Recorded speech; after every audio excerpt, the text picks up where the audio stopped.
Follow every moment of the election with CNN. More stories, more insights, and more exclusive election tools like the Road to 270 interactive map. Subscribe for less than $1 a week at cnn.com/subscription. It's Monday, October 7th. Right now on CNN This Morning, 1 year later, Israel marks the somber anniversary of the October 7th Hamas terror attacks as it fights a war now expanding to multiple fronts. It's frankly ridiculous and just plain false. Debunking the rumors, the FEMA administrator setting the record straight about the response to Hurricane Helene as the Trump campaign pushes false claims. And this. If you are in an evacuation zone, leave.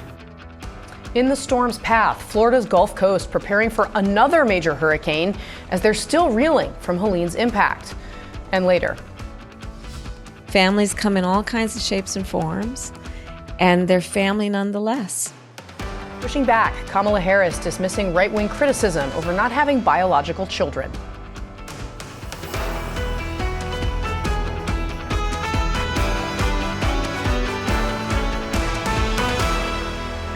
All right, 6 a.m. on the East Coast, a live look at Capitol Hill on this Monday morning. Good morning, everyone. I'm Casey Hunt. It's wonderful to have you with us. A sorrowful anniversary.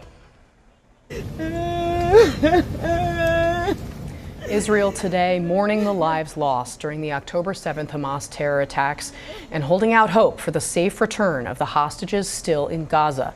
It was 1 year ago today, a Saturday.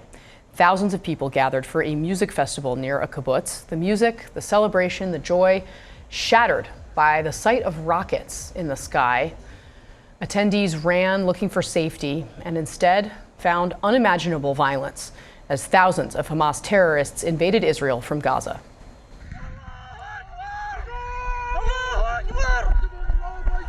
In the hours that followed, members of Hamas and its allies killed 1,200 people, wounded thousands more. Hundreds of others they kidnapped, forcing them back into Gaza. 12 months later, more than 100 still remain in captivity.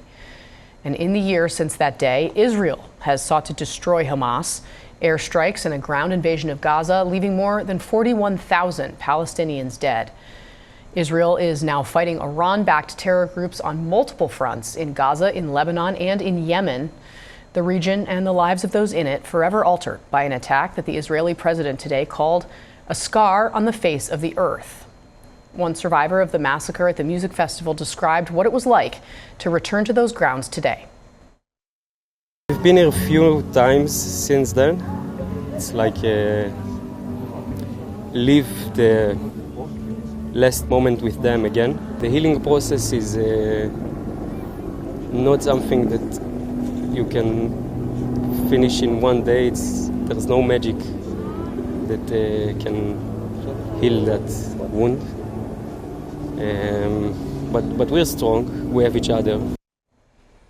All right, our panelists here, Alex Thompson, CNN political analyst, national political reporter for Axios, Isaac Dover, CNN senior reporter, Kendra Barkoff, former press secretary to Joe Biden, and Matt Gorman, former senior advisor to Tim Scott's presidential campaign. Welcome to all of you. Thank you for being here. Kendra, I actually want to start with you on this kind of somber, incredibly somber anniversary. We obviously speak all the time in terms of your having worked for the White House and for President Biden, but you've also done so much work with the families of those who were taken into Gaza on this horrible day. What are your reflections, having gotten to know many of these people, about what happened that day, what those families are feeling right now, and what happens next? Yeah, I mean, they've been living in agony each and every day for all of them. There are 7 Americans that are still being held hostage in Gaza. There are more than 101 total that are being held from around the world, different ethnicities, different races from different countries. And I think the thing that is so remarkable is how these people get up each and every day and fight to ensure that their loved one is still remembered, that politicians are still paying attention. You know, they have met with President Biden twice in person. They've met with him in Zoom. They have regular calls with Jake Sullivan, with Brett McGurk, and they keep in contact with each other. And their number one goal is to keep this in the news, because that is the only way in their mind to continue to keep pressure on Bibi, on Qatar, on Egypt, because Hamas is really something that, you know, is sort of an enigma in so many ways. They're obviously a terrorist organization, And they want to ensure that their loved ones are brought home. And they go out there and they do interview after interview. They keep the hope alive, which I think is incredible. I don't know how they do it, to be honest with you, and it is a remarkable thing.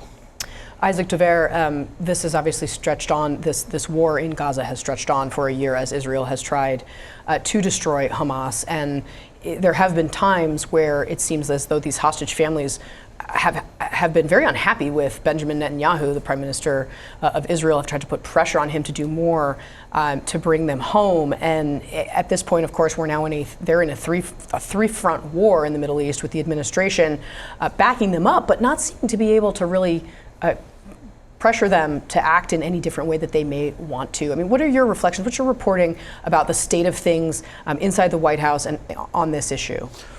Joe Biden has been pretty clear that he's very frustrated with Benjamin Netanyahu and has not been able to get him to agree to even come close to agreeing to a ceasefire or an end to the hostilities. Last week, the White House felt pretty good that they kept the Iranian missile attack from escalating into so much more.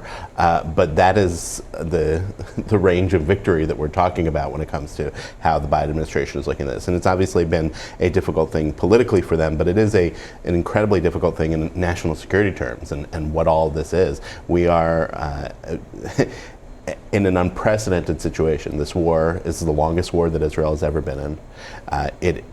We do not know where things may end up with Iran, and any violence between Israel and Iran is not a good situation. And obviously there's what's going on in Lebanon now, this attack on Hezbollah, and we can forget, because it's not at the forefront of the news every day, that the fighting continues in Gaza and that 100 hostages are still being held. And that I don't think it's that at times the hostage families have been frustrated with Netanyahu. I think it's almost every day that they're frustrated with Netanyahu. And that, in some ways, the American political discourse overlooks the fact of how much of Israel is opposed to what Netanyahu is doing. Yeah, it's a very interesting point. Alex Thompson, of course, we were just talking to David Sanger earlier in the show, and he was looking at how this is overlapping right on top of the presidential campaign, this conflict potentially exploding with less than 30 days to go. I mean, how are each of these camps, I know you cover and you talk to campaign aides and operatives every day, preparing or thinking about the possibility that this could explode here in the final weeks? Yeah, this issue divides the Democratic Party, and so what you're seeing is that Kamala Harris is trying to straddle both those sides of the party. She met with Muslim and Arab groups in Michigan in a private meeting last week. She's going to speak out about October 7th this week in her 60 Minutes interview that's premiering tonight. She is also basically saying that we are allied with the Israeli people, but not necessarily allied with Netanyahu. Now, Donald Trump has basically said, I want Netanyahu not only not to de-escalate, but to actually escalate and get it over, as he said, quickly. Now, Democrats argue that could then further spiral the conflict. Yeah. No, it's true. I mean, like for how much, of course, October 7th changed the Middle East, it also changed Washington in a lot of ways. I mean, Alex is right. The GOP largely aligned behind Netanyahu and Israel, and we're seeing right now the 60 Minutes, at least the clips that have leaked out from Kamala Harris' interview that'll air tonight, really put those divisions on display in terms of the allying with Netanyahu or the Israeli people. Also, her answer on whether or not she was able to influence the Israeli government, I thought were very interesting and somewhat incomprehensible. But really, that is stark terms of display, and a lot of it, when we talk about electoral politics, will result in the Michigan kind of vote. And in other places too, right? Yeah. I think that this can be simplified as like Arab Americans in Michigan are upset about it. They are. It could be definitive in that way, but it's also where a lot of Jewish Americans are that are not aligned with Netanyahu or Israel necessarily. Some are, some aren't. But even in the way that Joe Biden and Kamala Harris are approaching today, you see this playing out where they are going to be separate. They will not be together. Joe Biden is doing a ceremony at the White House. Kamala Harris is doing a separate ceremony at the Naval Observatory. He's lighting a candle. She's planting a tree. They are not together. That is not a mistake. Yeah, it's a really interesting point. All right, coming up here on CNN this morning, our coverage of the one-year anniversary of the Hamas terror attacks on Israel continues. Senator Kirsten Gillibrand is going to join me live to talk about how the years since the attacks have shaped U.S. politics. Plus, back-to-back major hurricanes, Florida's Gulf Coast preparing for another strong storm. And in the wake of Hurricane Helene, disaster politics take center stage. These moments of crisis bring out some of the best of who we can be. They've abandoned us. And you know, it's largely a Republican area. So some people say they did it for that reason.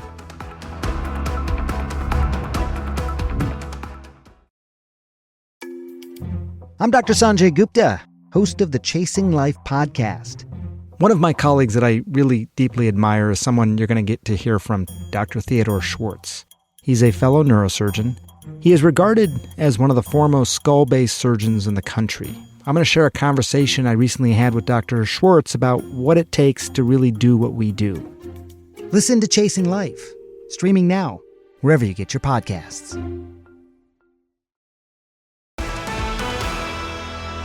This has been a massive, unprecedented response. We are deeply grateful for the federal resources that we have. FEMA has been on the ground with us since the very beginning of this. In the wake of Hurricane Helene, at least 232 people have lost their lives across 6 states. North Carolina has taken the brunt of that toll, where flooding left at least 117 people dead and many others still unaccounted for.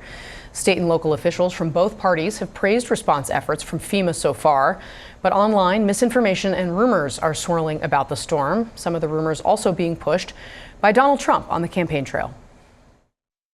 Kamala Harris has left them stranded. This is the worst response to a storm or a catastrophe or a hurricane that we've ever seen, ever. Probably worse than Katrina, and that's hard to beat, right?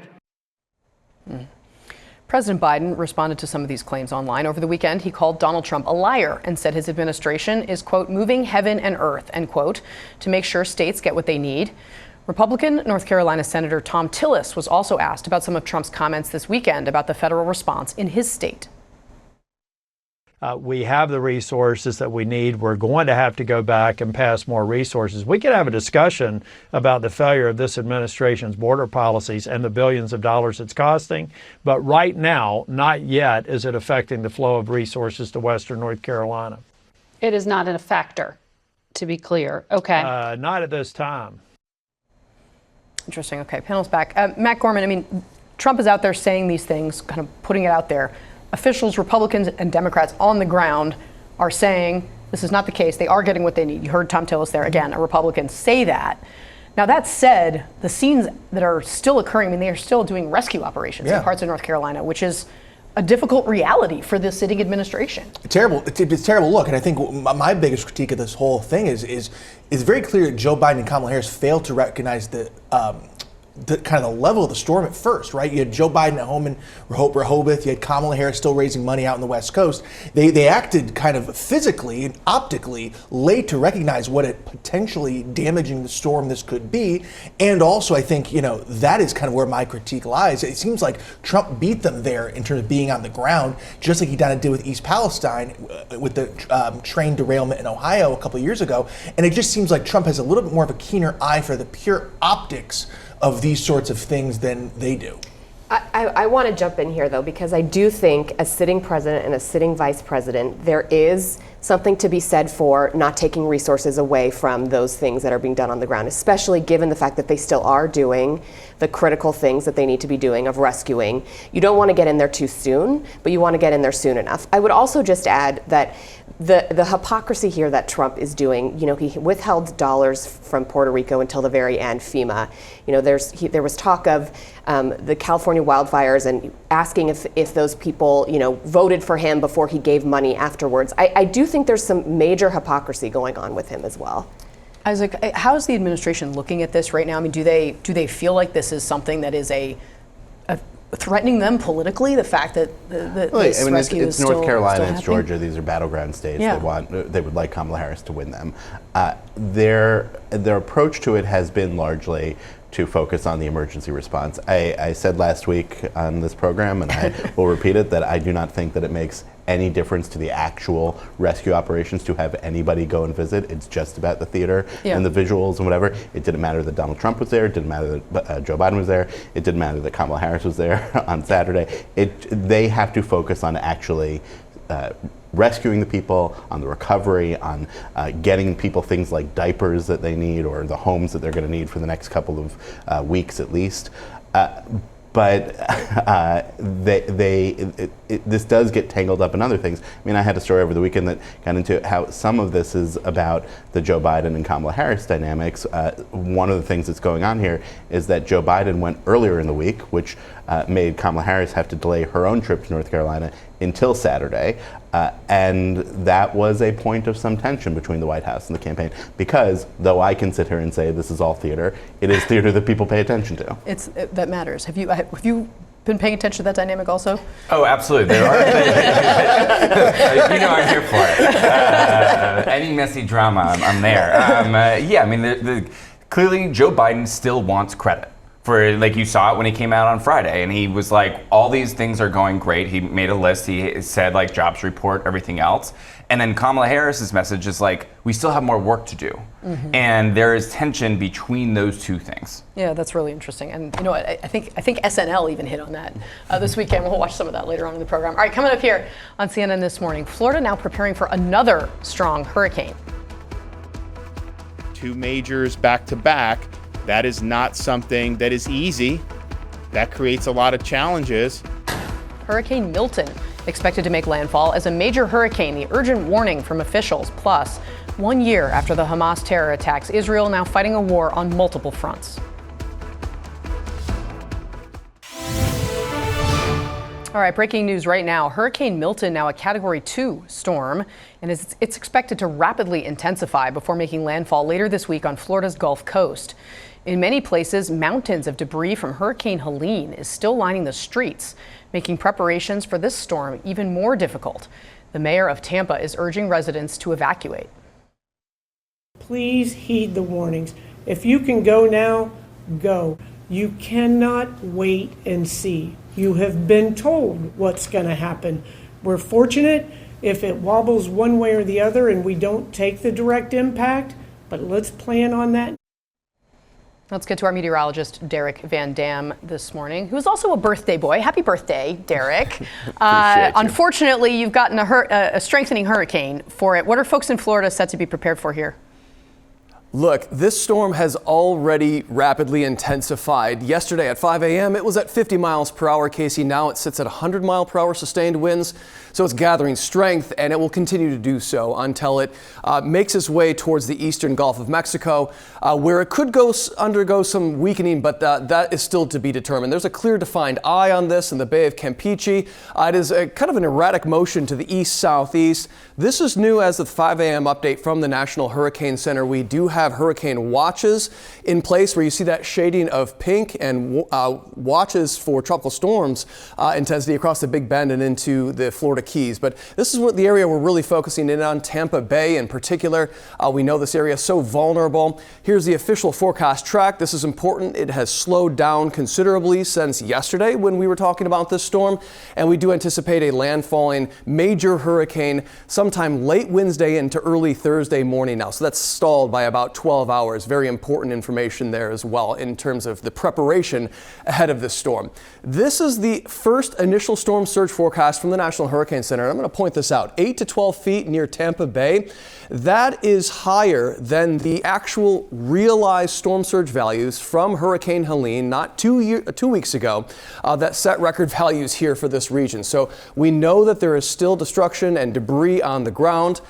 So this is something to consider as well. It's raining already ahead of the storm. Flash flooding will be a major concern along with the traditional tornado threat that comes with landfalling hurricanes. Casey, a busy week ahead. All right, really tough stuff indeed. Derek, thank you very much for that. All right, coming up next here on CNN This Morning, Israel at war, how the violence in the Middle East is shaping the political landscape here in the U.S. New York Senator Kirsten Gillibrand joins us. Plus, CNN anchor Chris Wallace is here to talk about his new book and how history is repeating itself 6 decades after JFK's presidency. The election may have been a close one, but I think that there is general agreement by all of our citizens that a supreme national effort will be needed in the years ahead to move this country safely through the 1960s.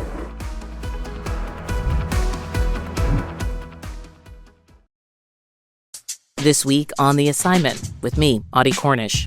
How the UFC has become a key part of a broader Trump campaign strategy to turn out disaffected young men looking for a political home. The kind of voters who have been peeling off from the Democratic Party the last few years. We talk about why that is, what, if anything, Democrats can do about it. Listen to The Assignment with me, Audie Cornish, streaming now on your favorite podcast app. Welcome back. 1 year ago today, Hamas terrorists stormed across Gaza's border with Israel, murdered 1,200 people, and took hundreds of hostages. Today, more than 100 of those hostages are still held captive, and Israel finds itself at war on multiple fronts, hitting Hezbollah targets in Beirut and its southern suburbs with more airstrikes overnight, while also continuing its fighting in Gaza. Strikes on Sunday damaging a school and a mosque, killing at least 26 people. 2 people were injured in Israel after Hamas launched its own rockets from Gaza. Israel also hitting Houthi targets in Yemen, all while the Israeli War Cabinet considers how to retaliate against Iran for last week's deadly missile strike. A year ago, we suffered a terrible blow. For the past 12 months, we've been changing reality from end to end. The whole world is astounded at the blows you inflict on our enemies, and I salute you and tell you, you are the generation of victory. Together we will fight, and together we will win, with God's help. All right, let's bring in CNN anchor and chief national security analyst Jim Sciutto. He's in Hostage Square in Tel Aviv. Jim, good morning to you. On this somber day, how is Israel marking this anniversary, and how does it fit into the broader geopolitical situation confronting them right now? You know, Casey, as I'm here with my team at Hostage Square, I'm reminded it's actually been 366 days since October 7th. This was a leap year, 366 painful days for Israel, but certainly most of all for the families of those who were lost on that day and the families of those who are still being held hostage there. And I'm joined now by one of those family members, Michal Mayo, whose cousin, Doron, you can see her here, was captured on the morning of October 7th. She actually turned 31 while in captivity. I have to say, my heart goes out to you. How do you and the rest of your family manage a day like today? To be honest, we take it day by day. There is nothing that we can be prepared for. We never thought that this would be a year, and today a year and 2 days. I think we just trying to hold on and be strong. We don't know if she's alive or not. We had a sign from her like 9 months ago, but if she's alive, we need to stay alive for her. Yeah. We're waiting for her. Tell me a little bit about Doron. So she's such a good-hearted soul. She's such a shy, and she loves animals. She practices, she's a veterinarian nurse. Yeah, she loves animals. She loves her friends. She loves to cook. She's my youngest cousin. She was 30 when she was taken, and she's now 31. She had her birthday on March. She's such a kind soul, and we are very much worried about her. You could see, I mean, her smile speaks volumes, and you can only hope she doesn't celebrate another birthday there or suffer through another birthday there. As you wait for her freedom, what would you like to see to get her home, to get a hostage, a ceasefire deal to get her home? I think that us as families, we say everything in all costs. There is no cost for her life. I can't even bear the thought that she will pay in her life for our safety here in Israel. I want to be safe here, and I'm sure everyone wants to be safe, but she's my cousin. She's an innocent civilian that was taken from her home on October 7th. She needs to be back. She needs to be back alive. We keep getting news of hostages that were murdered in captivity, and we can't bear the thought that she would lose her life there. Well, listen, we can only hope that you get good news in the coming year, and we appreciate you sharing your story and some of Doron's story and her smile. And I'll tell you, as we've been covering this, Casey, there may be lots of debates in this country about next steps, about war in Lebanon, the coming attack on Iran. But one issue of agreement here is that everyone wants hostages like Doron home and home soon. Indeed. Jim Sciutto, thank you very much for that interview, and our heart goes out to her and to all of the families that are affected by the aftermath of that terrible day. All right, let's turn now to this. Vice President Kamala Harris and former President Donald Trump will both commemorate the anniversary of the October 7th attacks here at home today. Trump attending a memorial in Queens. Harris set to plant a memorial tree outside her residence in Washington. 1 year after the attacks, both candidates face a political environment fundamentally shaped by the Israel-Hamas war, and it's strained one of the U.S.'s most enduring alliances and made some of the country's most intense political divisions even more apparent. You put Trump back in the White House, you're not going to have all of that stuff is going to heal. October 7th would have never happened. The attack on Israel would have never happened. Do we have a real close ally in Prime Minister Netanyahu? I think, with all due respect, the better question is, do we have an important alliance between the American people and the Israeli people? And the answer to that question is yes. All right, joining us now is Democratic Senator Kirsten Gillibrand of New York. She is a member of both the Senate Intelligence and Armed Services Committee.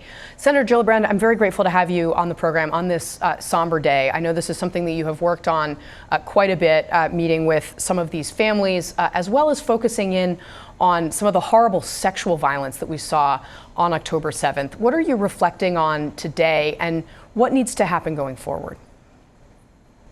Well, today is a very somber day. It's been a year since the horrific terrorist attack that Hamas perpetrated on Israel.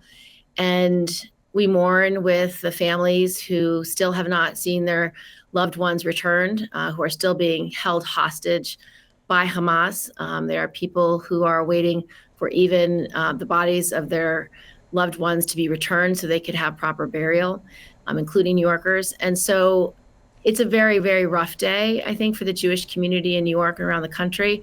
And I think we just have to remember that what happened on October 7th was brutal. It was horrific. It was the most barbaric terrorist attack we've ever experienced. And it's something that is very difficult to resolve because without the hostages returned, with the continuing attacks from Iran, from Hezbollah, it's a challenge. And we as New Yorkers stand in solidarity with Jewish families across this state. Senator, you heard Vice President Harris there answering a question about whether or not Benjamin Netanyahu is an ally of the United States there, and she talked about the people of Israel being allied with the people of the United States. Do you think Benjamin Netanyahu is an ally of the U.S.?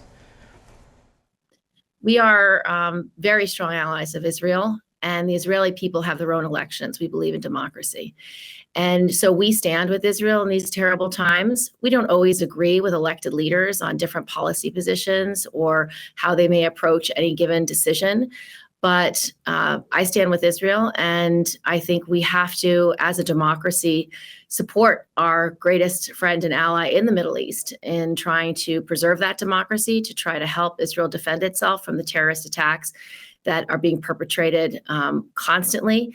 The fact that Israel has had to defend itself against hundreds and hundreds of missile attacks from multiple terrorist groups, including Iran itself, is a very tough hour for this country, and we should stand with them.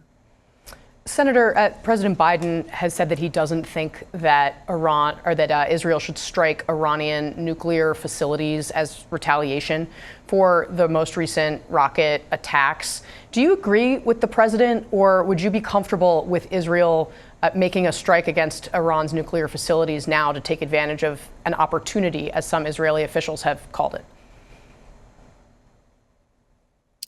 Well, I would never call this horrific war perpetrated by Hamas as an opportunity for any country.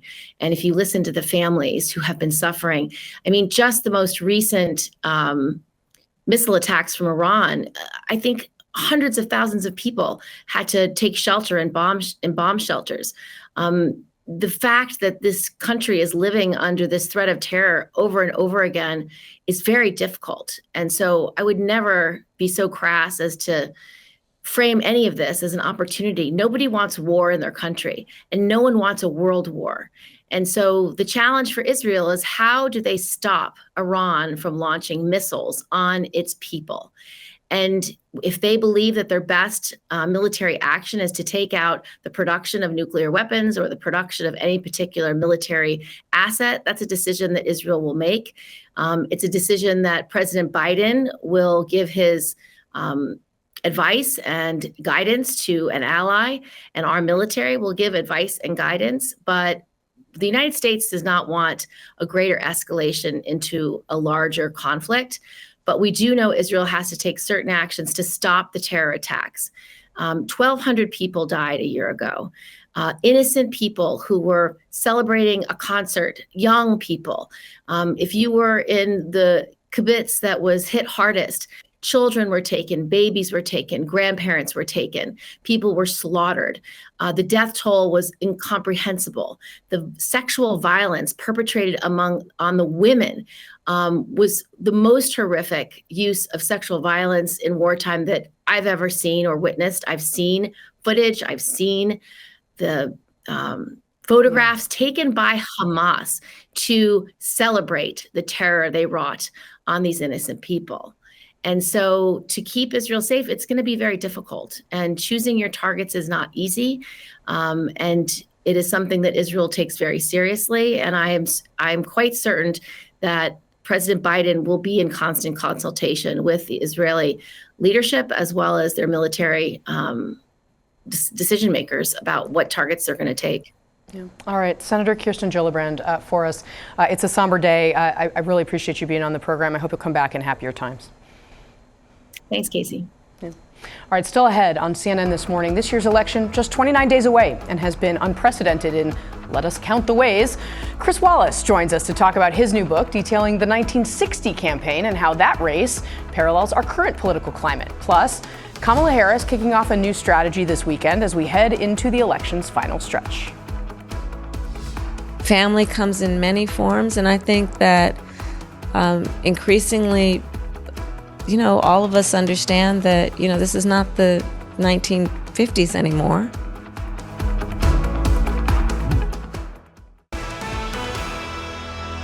I am today announcing my candidacy for the presidency of the United States. The presidency is the most powerful office in the free world. Through its leadership can come a more vital life for all of our people. In it are centered the hopes of the globe around us for freedom and a more secure life. January 2nd, 1960, then Senator John F. Kennedy announced his candidacy for president in a move that would ultimately usher in the modern era of presidential politics. His campaign against Richard Nixon would be defined by highly watched televised debates, private planes, sophisticated advertising, and ballot results that had Nixon's Republican allies claiming that the election was stolen. Perhaps that sounds familiar, as CNN anchor Chris Wallace writes in his new book, quote, "In the end, what stands out is that in 1960, with the most powerful position in the world at stake, and with the difference between victory and defeat on a razor's edge, Richard Nixon chose to do the right thing, what was best not for himself, but for his country. As we learned so painfully, that choice is not always guaranteed." Joining me now is Chris Wallace, CNN anchor and the author of the new book, Countdown 1960, the behind-the-scenes story of the 312 days that changed America's politics forever. Chris, I'm so happy to have you. Well, thank you for having me. Congratulations and talking on about the my book. Yes, for sure. So tell us, we kind of summed up what you're looking at here, but tell us, what is the story of this election that had you interested in writing about it right now? Well, it was, as you mentioned, kind of the first modern election. It was the first presidential debates, period. And then they also were televised and 70 million people watched. And Kennedy ran the first, I think you could say, modern campaign. He had his own personal pollster, Lou Harris, who then went on to become pretty famous. He had his plane that the family bought him, the Caroline, named after his daughter. He used television in a sophisticated way that it hadn't been used up till that time. And it, there are just a number of set pieces, the debates, the whole question at one point, Martin Luther King is arrested and Kennedy and Nixon have to decide, are they going to try to intervene to get him out? Kennedy does, Nixon doesn't. I think that helped him a lot in some of the big urban cities. But the other thing that fascinated me about it is the parallels, or in a sense, the differences to 2020 and after, because there is some evidence that this election was stolen. There was a pretty egregious vote fraud in Illinois, in Texas, and Nixon came under considerable pressure to contest it. And in the end, he decided for a variety of reasons not to contest it. And in fact, on January 6th of 1961, as the vice president, he presides over the counting of the electoral vote, and he does it and declares John F. Kennedy the winner. Contrast that to 2021, when Mike Pence is under tremendous pressure to contest the electoral vote, and of course you get the riot, the storming of the Capitol. So it's an interesting story, but the point I think that's most telling to me is exactly what you had in the quote there, which is back in 1960 and through all of our lives, the idea that the loser would contest the winner was unthinkable. And, we accepted the peaceful transfer of power. We didn't get that in 2020, and Trump is not promising it in 2024. Yeah, I mean, one of the other things you write here is that, quote, Richard Nixon understood that challenging the results was a double-edged sword. If the recounts and investigations weren't successful, Nixon would come across as a sore loser, and that could hurt him if he ran for office again. It's sort of this idea that he was sort of shamed out of doing it, right? I should be ashamed of myself if I challenge this because it's not kind of what you do. Whereas now those norms are completely broken. Completely broken. And yes, part of it was a political calculation. He was a young man. Kennedy was 42, but he was 47. And as we know, he ended up having a long political career ahead of him. But part of it also was we were at the height of the Cold War. Khrushchev was threatening the United States, and to Nixon, the idea of contesting who's the leader of the free world, who's the president of the United States, and having that uncertainty and going into the courts to contest it, would have put the country in very bad shape, and he just wasn't going to do it. So how would you compare Donald Trump and Richard Nixon at this moment? Well, the funny thing is you could almost compare Richard Nixon to Richard Nixon, because, of course, by 1968, I think he was pretty bitter, and I believe that part of Watergate was that he was so bitter about what had happened to him in 1960, he came to the conclusion that all bets were off and you did whatever you could to win, and that led him to a very bad path. I think the astonishing thing is the degree to which not only Trump has changed the norms, but the entire Republican Party as it now exists, which is certainly not the party of Richard Nixon, has gone along with him on this. Well, because it was the party really that forced Nixon to step aside in Watergate, right? Yes, absolutely. There were the elders who came to the White House and said, you don't have any votes. But now, anybody who would say that to Trump would be in terrible political trouble themselves, not Trump. Indeed. All right. Chris Wallace, you're going to join us on this next panel. Thank you so much for being here. Well, thank you. For this book is excellent. Highly recommended. I'm still working my way through it, but it's really fascinating stuff, and it comes out tomorrow, right? Tuesday? It does. Yes, excellent. All right, let's turn back now to the 2024 race for the White House and to this response from Kamala Harris to these comments from Arkansas Governor Sarah Huckabee Sanders. My kids keep me humble.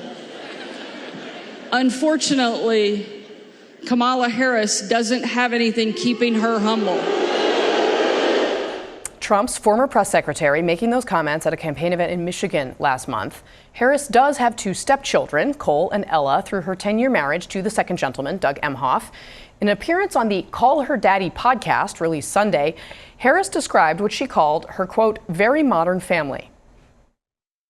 They are my children, and I love those kids to death. And family comes in many forms, and I think that increasingly, all of us understand that, this is not the 1950s anymore. Families come in all kinds of shapes and forms, and they're family nonetheless. In a statement to Politico this weekend, Governor Sanders said this, quote, "I would never criticize a woman for not having children. The point I was making, and that Kamala Harris confirmed by her own admission, is that she doesn't believe our leaders should be humble." Okay.